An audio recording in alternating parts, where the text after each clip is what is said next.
Phu bữa phu. Hello, mấy tên là cái gì nào? Hết đứa mấy tên là ta đến thì đâu bữa? Thì mấy tên là phu thì đưa này phu bữa phu á.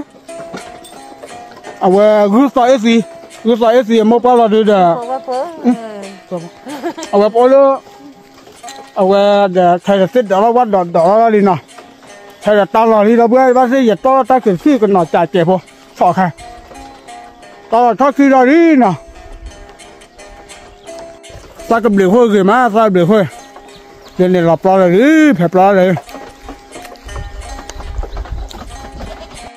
Ta thì đi đó, đập người. Ta ăn đi đi này. À một cái này cứ say gì à má. Ta ăn đi. Nè. Cứ say gì à đập người. Cứ say gì một cái mà. Là kéo là thay đi nhỉ. Đừng có mà đưa ăn gì được mà. Đây, con. Mình ra mấy vậy.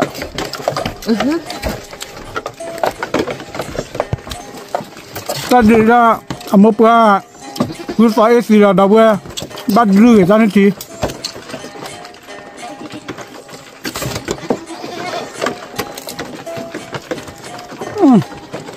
bây giờ chi thay vậy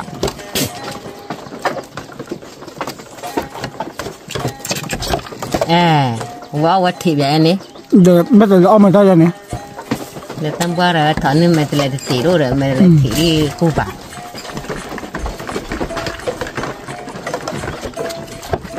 là tao ở đun thay mà khử ba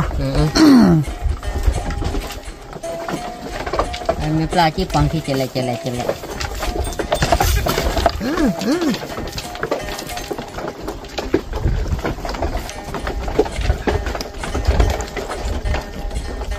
quá à nè thôi ba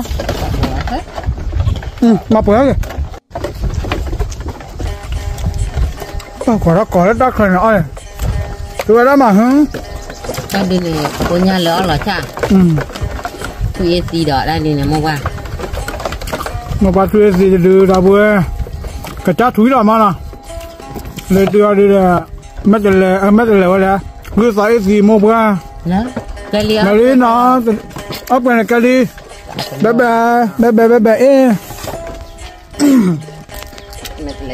cái phụ bà để bắt tí đó nè à nè cái rồi chạy ra bữa ta chụp khai kia mấy à vậy do là tí đó đu thì đưa chim đây nha ta cứ là mà ta lên 10 tí nào mà nè mấy tí tao bữa đó thì cái cho nó để phụ bà mà chưa là nào cho